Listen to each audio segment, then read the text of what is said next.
सारा खेल विचारों का है।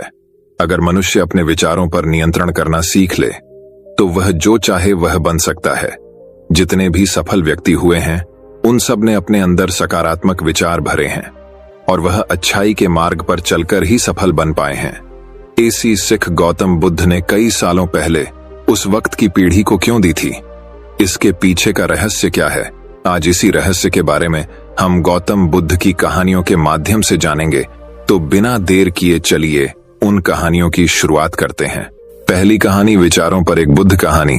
एक बार एक व्यक्ति गौतम बुद्ध के पास गया और बोला, बुद्ध, मैं अक्सर लोगों को यह कहते हुए सुनता हूं कि हम जो सोचते हैं वही बन जाते हैं।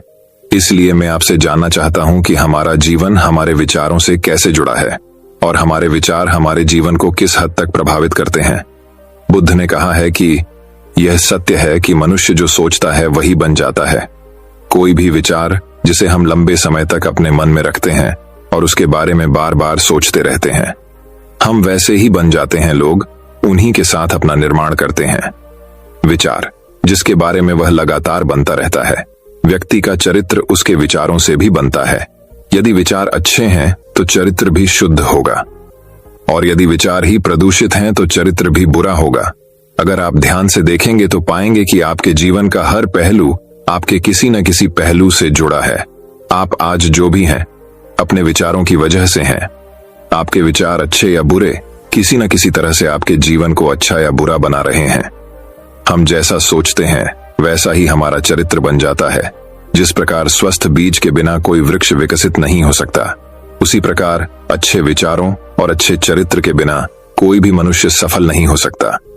और यदि उसके विचार नकारात्मक हैं तो वह अपने जीवन को गलत दिशा में मोड़ देगा।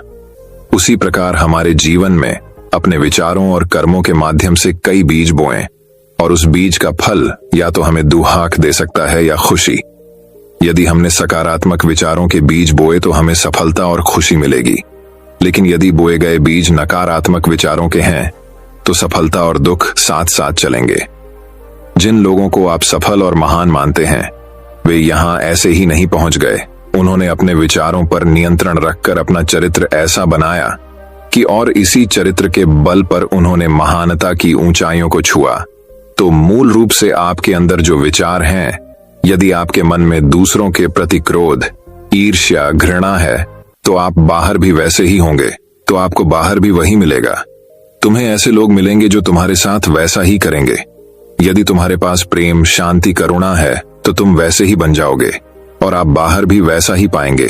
और जो ऐसे विचार रखता है उसे सम्मान और प्यार दोनों मिलता है। वस्तुतः मनुष्य अपने जीवन का निर्माता स्वयं है। वह इसे बना या बिगाड़ सकता है। मनुष्य अपने चरित्र का निर्माण अपने कार्यों और विचारों से करता है। अपना समुदाय बनाता है, अपनी किस्मत खुद बनाता है। व्यक्ति ने कहा, लेकिन बुद्ध, मैं अपने विचारों से खुद को कैसे सुधार सकता हूं? बुद्ध ने कहा था कि अगर तुम खुद को सुधारना चाहते हो तो सबसे पहले अपने विचारों पर ध्यान देना शुरू करो। तुम्हें यह देखना होगा कि तुम दिन भर क्या सोच रहे हो। क्या तुम दिन भर मन में बुराई और लोगों के प्रति नफरत पाल रहे हो? आपको बस इस बात पर ध्यान देना है कि आप अच्छाई की ओर जा रहे हैं या बुराई की ओर। जब आप अच्छे से समझ जाएंगे कि आपके दिमाग में अच्छे विचार चलते हैं या बुरे, तभी आप अपने सोचने के तरीके में बड़ा सकारात्मक बदलाव कर पाएंगे। आपके अंदर कभी न खत्म होने वाला खजाना है। आप नहीं जानते कि आप क्या कर सकते हैं, आप किस तरह की अद्भुत शक्तियां प्राप्त कर सकते हैं। आपने महान योद्धाओं और महान लोगों के बारे में तो सुना ही होगा। यदि आपको उनकी शक्तियों पर विश्वास नहीं है, आपको बस यह मानना होगा कि आग के बिना धुआं नहीं होता। जरूर उनमें कुछ तो बात होगी जिसकी वजह से उनके बारे में इतना कुछ लिखा और कहा गया है। तो वे कौन लोग थे जो दुनिया में महान योद्धा और आदर्श के रूप में पूजे जाते थे? अगर हम थोड़ा और गहराई से सोचे तो ये वे लोग थे जिन्होंने अपने भीतर के अटूट खजाने को पहचाना। वे लोग अभ्यास करते रहे और सभी की भलाई करने वाले लोगों की मदद करके खुद को बेहतर बनाते रहे और वे दुनिया में महान और अमर हो गए। और अगर आप भी ऐसा ही करना चाहते हैं तो सबसे पहले आपको अपने विचारों पर ध्यान देना होगा। बुद्ध ने आगे कहा, एक मानव के मन की बगीचे से तुलना की जा सकती है। जैसे बगीचे को साफ और सुंदर रखना, समय समय पर उसमें उगने वाले खरपतवार को हटाना पड़ता है, रोज पानी देना पड़ता है, पौधे की देखभाल करनी पड़ती है। उसी तरह हमें अपने मन को भी सुंदर और सकारात्मक बनाए रखने के लिए उसका ख्याल रखना होगा। इसमें से लगातार नकारात्मक विचारों को हटाकर सकारात्मक विचारों को जगह देनी होगी। इसके लिए हमें डर, चिंता, नफरत और ईर्ष्या जैसी भावनाओं से खुद को दूर रखना होगा। और इसके लिए आपको अपने अंदर चल रहे विचारों पर लगातार ध्यान देना होगा। किसी भी व्यक्ति के अंदर उठने वाले विचार और उसका चरित्र अधिकतर उसके आसपास के वातावरण और परिस्थितियों पर निर्भर करते हैं। लेकिन इसका मतलब यह नहीं है कि किसी व्यक्ति की स्थिति खराब है, अतः उसके विचार सदैव त्रुटिपूर्ण रहेंगे। वह उन पर ध्यान देकर अपने विचारों को बदल सकता है, और जैसे ही उस व्यक्ति के विचार बदल जाते हैं तो उसका चरित्र और उसके काम करने का तरीका अपने आप बदल जाता है। ये सभी चीजें धीरे धीरे सीखनी होती हैं। विचारों के काम करने के तरीके को समझना होगा। आपको सबसे पहले यह स्वीकार करना होगा कि जो काम सामने वाला कर सकता है वह आप भी कर सकते हैं। आपको बस इसका बार बार अभ्यास करने की जरूरत है। नई चीजें सीखने की जरूरत है। जैसे जैसे आपका मन बदलेगा, आपकी परिस्थितियां भी बदल जाएंगी। आप जो भी विचार बीज रूप में अपने मन में डालते जाएंगे, ये धीरे धीरे आपके चरित्र और आपके कार्यों में दिखना शुरू हो जाएगा। और एक बार वह विचार आपके अंदर जड़ें जमा लेगा तो आपको सफल होने से कोई नहीं रोक सकेगा। लेकिन अगर वह बीज या विचार नकारात्मक है तो आपको भी असफलता से कोई नहीं बचा सकता। इसलिए अपने विचारों के प्रति बहुत जागरूक रहने की जरूरत है। आप अपने अंदर किस तरह के विचार ला रहे हैं, एक बात हमेशा याद रहे, हमें वह नहीं मिलता जो हम चाहते हैं, बल्कि हमें वह मिलता है जो हम हैं। और हम अपने विचार हैं, इसलिए इच्छा करना और उस इच्छा के बारे में अच्छा सोचते रहना और उसे पूरा करने का प्रयास करना दो बिल्कुल अलग चीजें हैं। क्योंकि इच्छा तो हर कोई करता है, लेकिन उस इच्छा के बारे में लगातार सकारात्मक सोचना और उसे पाने के लिए कड़ी मेहनत करना, बहुत ही कम लोग ऐसा कर पाते हैं। इसलिए अगर आप अपनी परिस्थितियों को बदलना चाहते हैं तो सबसे पहले आपको खुद को बदलना होगा। लेकिन ज्यादातर लोग अपनी परिस्थितियों को तो बदलना चाहते हैं, लेकिन अपने सोचने और काम करने के तरीके को नहीं बदलना चाहते। और अगर लोग ऐसे ही रहेंगे तो उनके हालात कभी नहीं बदलेंगे। उस व्यक्ति ने कहा कि बुद्ध, हमारे विचारों का हमारे शरीर पर क्या प्रभाव पड़ता है। बुद्ध ने कहा था कि हमारा शरीर हमारे दिमाग का गुलाम है। हम जो भी सोचते हैं उसका पहला प्रभाव हमारे शरीर पर ही पड़ता है। आपने देखा होगा कि जो लोग बहुत अधिक चिंता करते हैं और डरते हैं वे जल्दी बीमार पड़ जाते हैं। साथ ही जो लोग दूसरों से ईर्ष्या करते हैं और हमेशा नकारात्मक सोचते हैं वे भी बहुत जल्द मानसिक और शारीरिक बीमारी का शिकार हो जाते हैं। और अगर आप ऐसा सोचते हैं तो आपके साथ भी ऐसा ही होगा। इसके विपरीत जो लोग हमेशा खुश रहते हैं वे दूसरों के बारे में अच्छा सोचते हैं, हमेशा स्वस्थ रहने के बारे में सोचते रहते हैं, तो उनकी ऊर्जा एक समान हो जाती है। और इस ऊर्जा का सकारात्मक प्रभाव सबसे पहले उनके शरीर पर पड़ता है। क्योंकि जिस व्यक्ति का मन शांत होता है उस व्यक्ति के शरीर की आधी बीमारी अपने आप ही खत्म हो जाती है। हम स्वस्थ रहेंगे या बीमार, यह हमारे आसपास के माहौल और परिस्थितियों के अलावा हमारी सोच पर भी निर्भर करता है। एक कमजोर और बीमार विचार हमारे शरीर को भी कमजोर और बीमार बना देता है। आपने अपने आसपास देखा होगा कि जो लोग बीमार होने से सबसे ज्यादा डरते हैं वो सबसे ज्यादा बीमार पड़ते हैं। इस डर ने लाखों लोगों की जान ले ली है। इसके विपरीत जो लोग अपने शरीर के बारे में अच्छा सोचते हैं वे स्वस्थ और मजबूत महसूस करते हैं, और जिनके विचार शुद्ध होते हैं उनका शरीर स्वस्थ और मजबूत हो जाता है। वैसा ही हमारा शरीर सिर्फ एक उपकरण है और हमारा मस्तिष्क इस उपकरण को नियंत्रित कर रहा है। जैसे अच्छा भोजन हमारे शरीर के लिए जरूरी है, उसी तरह अच्छी सोच यह हमारे शरीर के लिए भी बहुत महत्वपूर्ण है। जैसे ही आपके विचार शुद्ध हो जाएंगे, इसका सबसे पहला असर आपके शरीर पर दिखाई देगा। एक शुद्ध और सकारात्मक दिमाग आपको कभी भी खराब खाना खाने नहीं देगा। इसलिए सबसे पहले अपने दिमाग को सुरक्षित रखें, फिर यही दिमाग आपके शरीर को हर बीमारी से बचाएगा। यदि कोई बीमार और कमजोर व्यक्ति अपने शरीर को पूरी तरह से स्वस्थ बनाना चाहता है तो उसे सबसे पहले अपने शरीर को ठीक करना चाहिए। विचार और उसका मन उसे प्रकृति के संपर्क में रहना चाहिए, उसे सूरज की रोशनी में रहना चाहिए और एक सेकंड के लिए भी अपने शरीर के बारे में नकारात्मक नहीं सोचना चाहिए। वह जैसा स्वास्थ्य चाहता है वैसा ही उसे महसूस करना चाहिए और पूरा विश्वास है कि वह वैसा बन सकता है। उस व्यक्ति ने कहा, बुद्ध, अब आप मुझे बताएं कि हमारे विचार हमारे लक्ष्य को कैसे प्रभावित करते हैं। बुद्ध ने बताया, कि जब तक आपका लक्ष्य आपके विचारों के अनुरूप नहीं होगा तब तक आपको सफलता नहीं मिल सकती है। कहने का मतलब यह है कि आप हर दिन एक नई चीज सोच सकते हैं, जो मैं आज चाहता हूं यह बनना, कल मैं वह बनना चाहता हूं या बाद में कुछ और। लेकिन जब तक आप अपने लिए कोई लक्ष्य निर्धारित नहीं करते तब तक आप कोई भी बड़ा काम नहीं कर सकते, क्योंकि नियम यह है कि जो काम हम बार बार करते हैं उसी काम में हम आश्चर्यजनक सफलता हासिल कर सकते हैं।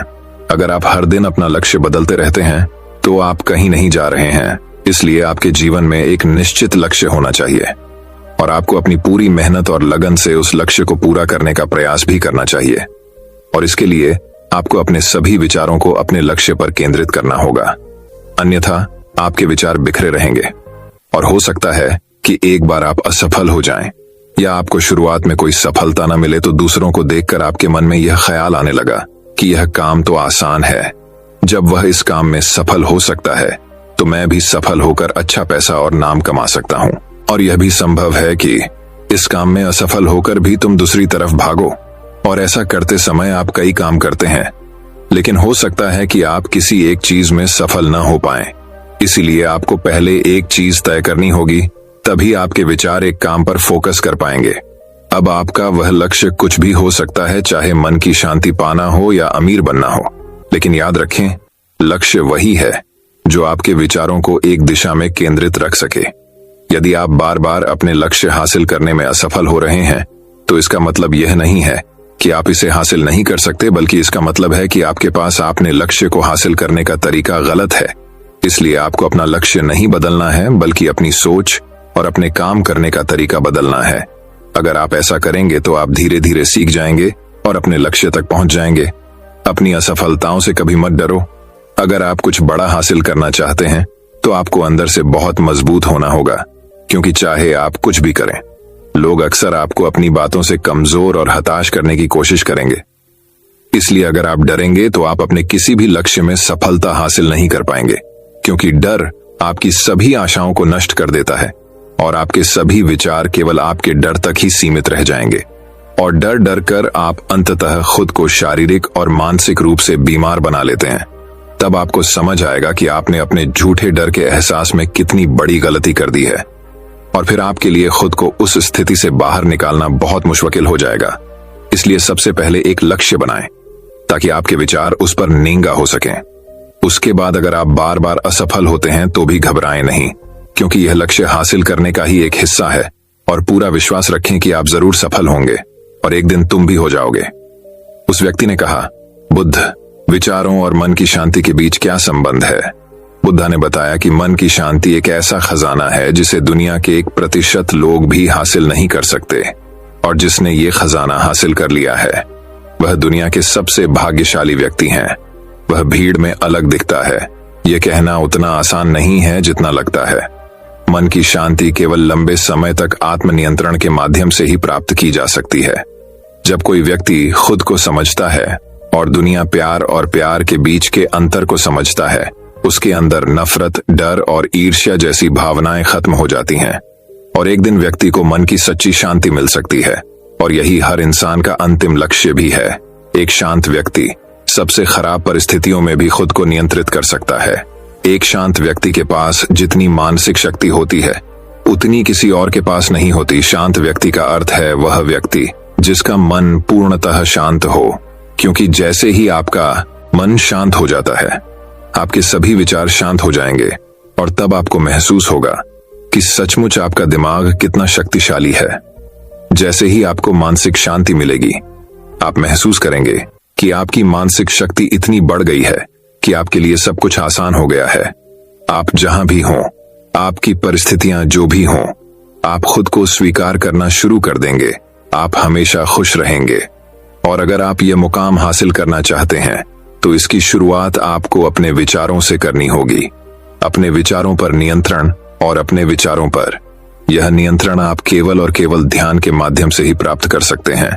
इतना कहकर बुद्ध चुप हो गए और ध्यान करने लगे और वह व्यक्ति भी उनको प्रणाम करके चला गया। ये कहानी आपको कैसी लगी हमें कमेंट बॉक्स में कमेंट करके जरूर बताएं और इस कहानी को अपने दोस्तों के साथ जरूर शेयर करें। तो दोस्तों अब चलिए हमारे दूसरे कहानी की शुरुआत करते हैं। दूसरी कहानी, एक बार की बात है, एक गांव में एक बुढ़ा व्यक्ति रहता था। पूरे गांव में बूढ़े व्यक्ति को सब बदकिस्मत मानते थे। पूरा गांव बूढ़े व्यक्ति को अपनी अजीबोगरीब हरकतों से परेशान करता था। सारा गांव उस बूढ़े व्यक्ति से थक चुका था। बूढ़ा व्यक्ति हमेशा ही सबसे नाराज रहता था, जिस कारण बूढ़े व्यक्ति का स्वभाव हमेशा ही उदास और चिद्दे-चिद्देपन वाला हो गया था।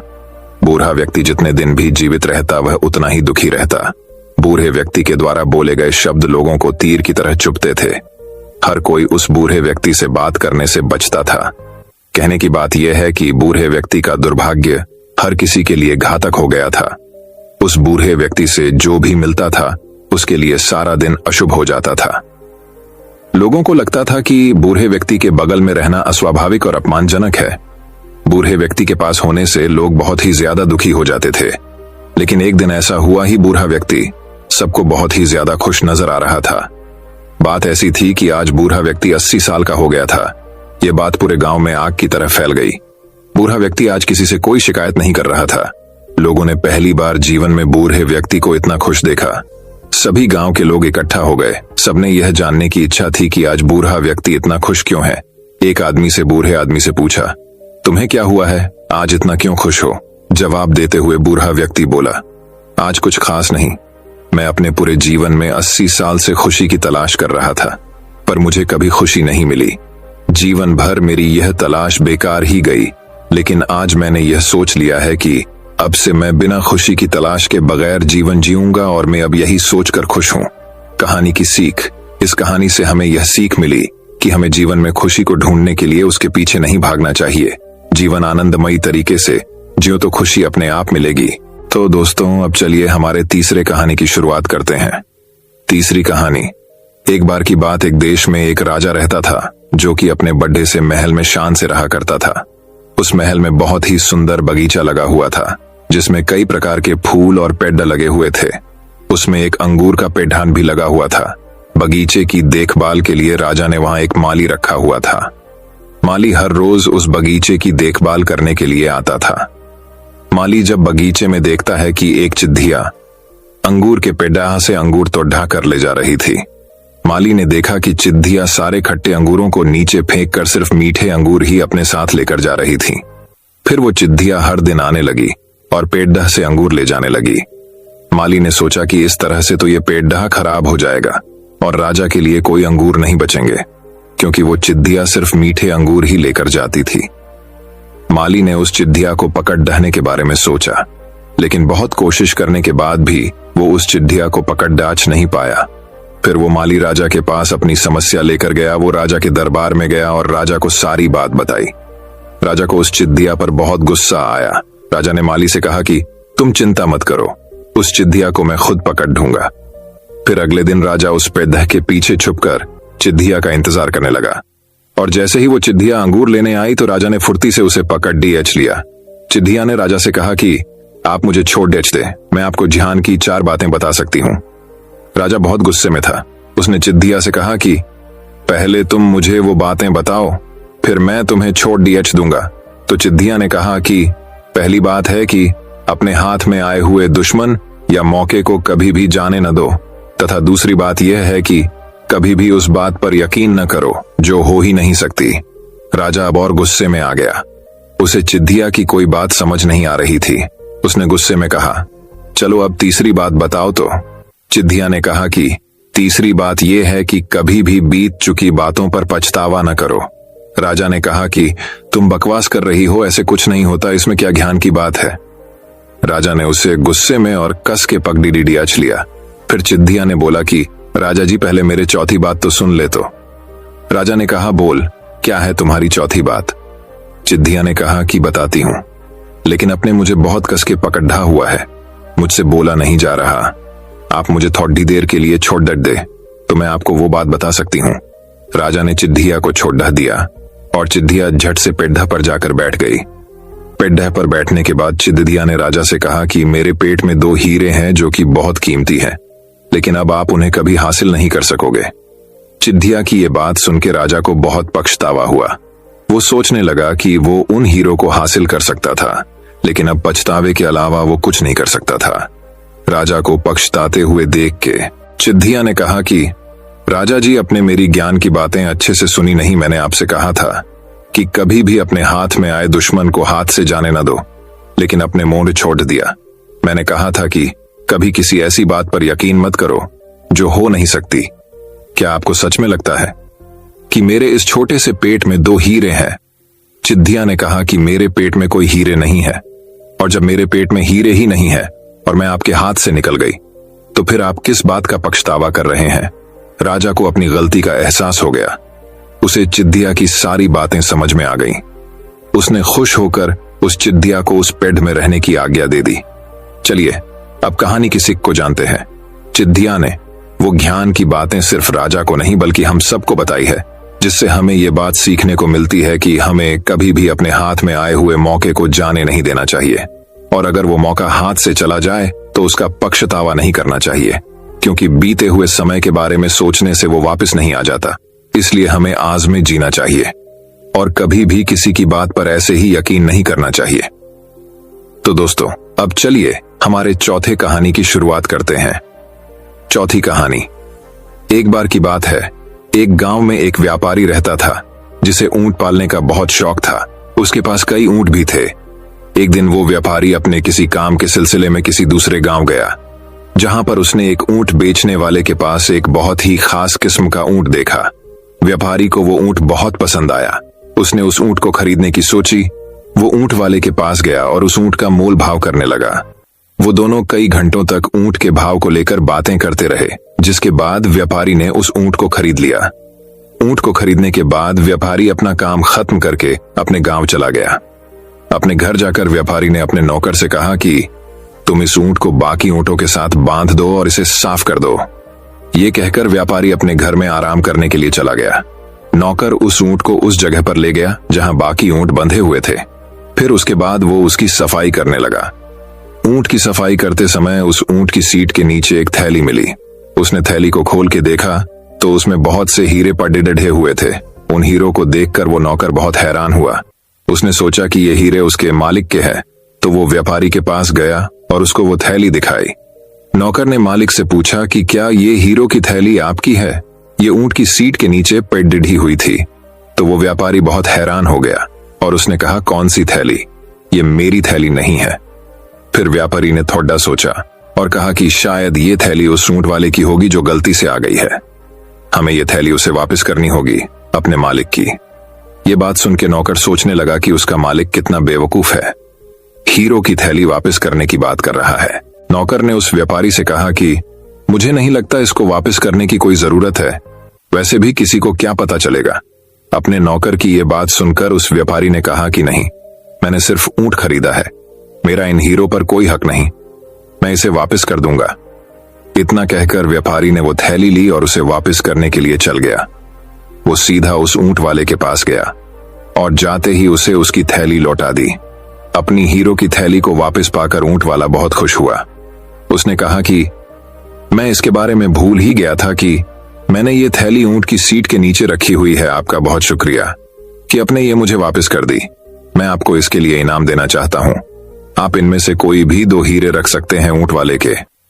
ये बात सुनकर व्यापारी ने कहा कि नहीं, इसकी कोई जरूरत नहीं है।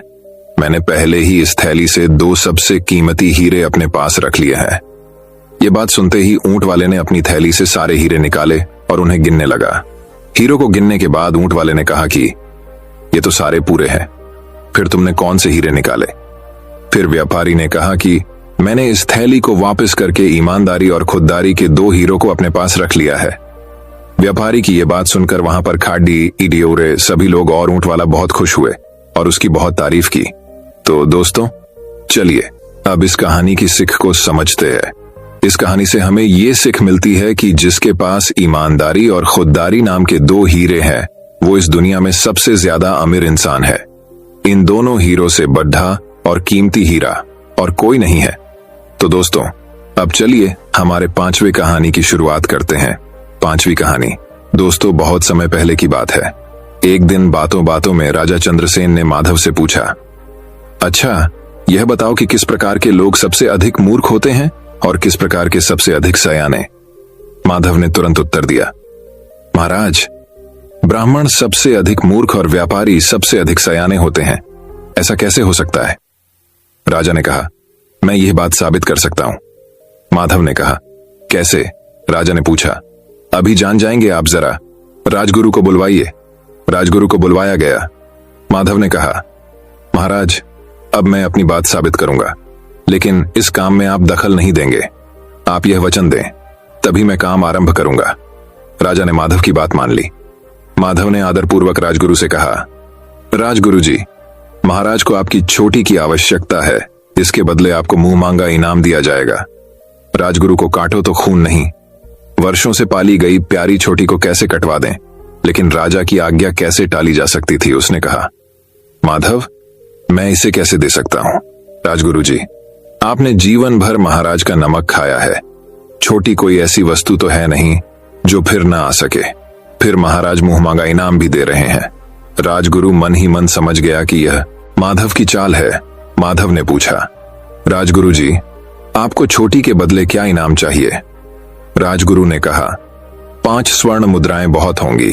5 स्वर्ण मुद्राएं राजगुरु को दे दी गई और नाई को बुलावाकर राजगुरु की छोटी कटवा दी गई। अब माधव ने नगर के सबसे प्रसिद्ध व्यापारी को बुलवाया। तेनालीराम ने व्यापारी से कहा, महाराज को तुम्हारी छोटी की आवश्यकता है, सब कुछ महाराज का ही तो है, जब चाहें ले लें, लेकिन बस इतना ध्यान रखें कि मैं एक गरीब आदमी हूं। व्यापारी ने कहा, तुम्हें तुम्हारी छोटी का मुंह मांगा दाम दिया जाएगा। माधव ने कहा, सब आपकी कृपा है। लेकिन व्यापारी ने कहा, क्या कहना चाहते हो तुम? माधव ने पूछा, जी, बात यह है कि जब मैंने अपनी बेटी का विवाह किया था तो अपनी छोटी की लाज रखने के लिए मैंने पूरी 5000 स्वर्ण मुद्राएं खर्च की थी। पिछले साल मेरे पिता की मौत हुई, तब भी इसी कारण 5000 स्वर्ण मुद्राओं का खर्च हुआ, और अपनी इसी प्यारी दुलारी छोटी के कारण बाजार से कम 5000 स्वर्ण मुद्राओं का उधार मिल जाता है। अपनी छोटी पर हाथ फेरते हुए व्यापारी ने कहा, इस तरह तुम्हारी छोटी का मूल्य 15000 स्वर्ण मुद्राएं हुआ। ठीक है, यह मूल्य तुम्हें दे दिया जाएगा। 15000 स्वर्ण मुद्राएं व्यापारी को दे दी गईं। व्यापारी छोटी मुड़वाने बैठा। जैसे ही नाई ने छोटी पर उस्तरा रखा, व्यापारी खड़क कर बोला, संभल कर। नाई के बच्चे, जानता नहीं, यह महाराज चंद्रसेन की छोटी है। राजा ने सुना तो आग बबूला हो गया। इस व्यापारी की यह मजाल कि हमारा अपमान करे। उन्होंने कहा, धक्के मारकर निकाल दो इस सिरफिरे को। व्यापारी 15000 स्वर्ण मुद्राओं की थैली को लेकर वहां से भाग निकला। कुछ देर बाद माधव ने कहा, आपने देखा महाराज, राजगुरु ने तो 5 स्वर्ण मुद्राएं लेकर अपनी छोटी मुड़वा ली। व्यापारी 15000 स्वर्ण मुद्राएं भी ले गया और छोटी भी बचा ली। आप ही कहिए, ब्राह्मण सयाना हुआ कि व्यापारी? राजा ने कहा, सचमुच तुम्हारी बात ठीक निकली दोस्तों। इस कहानी से हम ये सीख मिली कि बुद्धि का इस्तेमाल हर जगह हमें जीत दिलाता है। मन को स्थिर कर जो बुद्धि का उपयोग करता है वह जीवन में कभी असफल नहीं होता है। इसीलिए हमें हर कार्य में हमारी बुद्धि का उपयोग करके ही अपने कार्य में सफलता हासिल करनी है। तो दोस्तों, अब चलिए हमारे छठे कहानी की शुरुआत करते हैं। छठी कहानी। अब दूसरी कहानी की शुरुआत कुछ इस प्रकार होती है। दोस्तों, बहुत समय पहले की बात है। माधव एक ईमानदार तथा धर्मप्रिय व्यक्ति था। वह प्रतिदिन ईश्वर की आराधना बिना नागा किया करता था। इससे उसे नैतिक व मानसिक बल प्राप्त होता था। वह अक्सर कहा करता था कि ईश्वर जो कुछ भी करता है मनुष्य के भले के लिए ही करता है। कभी कभी हमें ऐसा लगता है कि ईश्वर हम पर कृपा दृष्टि नहीं रखता, लेकिन ऐसा होता नहीं। कभी कभी तो उसके वरदान को भी लोग शाप समझने की भूल कर बैठते हैं। वह हमको थोड़ी पीड़ा शायद देता है ताकि बड़ी पीड़ा से बच सके। एक दरबारी को माधव की ऐसी बातें पसंद नहीं आती थीं। एक दिन वही दरबारी दरबार में माधव को संबोधित करता हुआ बोला, देखो ईश्वर ने मेरे साथ क्या किया। कल शाम को जब मैं जानवरों के लिए चारा काट रहा था तो अचानक मेरी छोटी उंगली कट गई। क्या अब भी तुम यही कहोगे कि ईश्वर ने मेरे लिए ये अच्छा किया है? कुछ देर चुप रहने के बाद बोला माधव, मेरा अब भी यही विश्वास है, क्योंकि ईश्वर जो कुछ भी करता है मनुष्य के भले के लिए ही करता है। यह सुनकर वह दरबारी नाराज हो गया कि मेरी तो उंगली कट गई और माधव को इसमें भी अच्छाई नजर आ रही है। मेरी पीड़ा तो जैसे कुछ भी नहीं। कुछ अन्य दरबारियों ने भी उसके सुर में सुर मिलाया। तभी बीच में हस्तक्षेप करते हुए राजा चंद्रसेन बोले, माधव, हम भी ईश्वर पर भरोसा रखते हैं, लेकिन यहां हम तुम्हारी बात से सहमत नहीं। इस दरबारी के मामले में ऐसी कोई बात नहीं दिखाई देती जिसके लिए उसकी तारीफ की जाए। माधव मुस्कुराता हुआ बोला, ठीक है जहां अपना समय ही बताएगा। अब 3 महीने बीत चुके थे। वह दरबारी जिसकी उंगली कट गई थी, घने जंगल में शिकार खेलने निकला हुआ था। एक हिरण का पीछा करते वह भटक कर आदिवासियों के हाथों में जा पड़ा। वे आदिवासी अपने देवता को प्रसन्न करने के लिए मानव बलि में विश्वास रखते थे। अंततः वे उस दरबारी को पकड़कर मंदिर में ले गए बलि चढ़ाने के लिए। लेकिन जब पुजारी ने उसके शरीर का निरीक्षण किया तो हाथ की एक उंगली कम पाई। मंदिर का पुजारी बोला, नहीं, इस आदमी की बलि नहीं दी जा सकती। यदि 9 उंगलियों वाले इस आदमी को बलि चढ़ा दिया गया तो हमारे देवता बजाय प्रसन्न होने के क्रोधित हो जाएंगे। अधूरी बलि उन्हें पसंद नहीं। हमें महामारियों, बाढ़ या सूखे का प्रकोप झेलना पड़ सकता है, इसलिए इसे छोड़ देना ही ठीक होगा। और उस दरबारी को मुक्त कर दिया गया। अगले दिन वह दरबारी दरबार में माधव के पास आकर रोने लगा।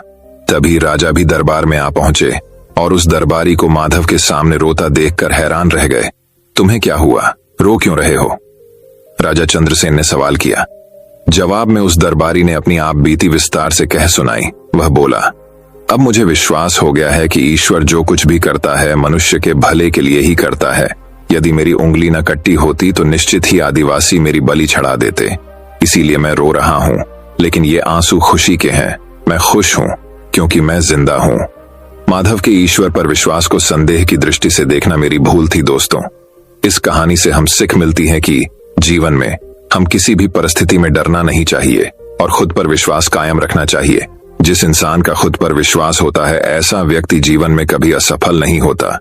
दोस्तों, मैं उम्मीद करता हूं कि यह कहानी सुनने से आपके जीवन में अच्छे बदलाव आए होंगे। आपको इस वीडियो से क्या सीखने मिला, ये कमेंट करके जरूर बताइए। और अपने परिवार, दोस्तों या आपके करीबी इंसान के साथ ये कहानी शेयर करके उन्हें भी इस ज्ञान से परिचित करवाए। बाकी अगर आपको यह वीडियो दिल से अच्छी लगी हो तभी इस वीडियो को लाइक कर देना। और आपने अब तक इस चैनल को सब्सक्राइब न किया हो तो चैनल को सब्सक्राइब भी जरूर कर देना। आपका हर दिन शुभ हो और खुशियों से आपका जीवन भरा रहे।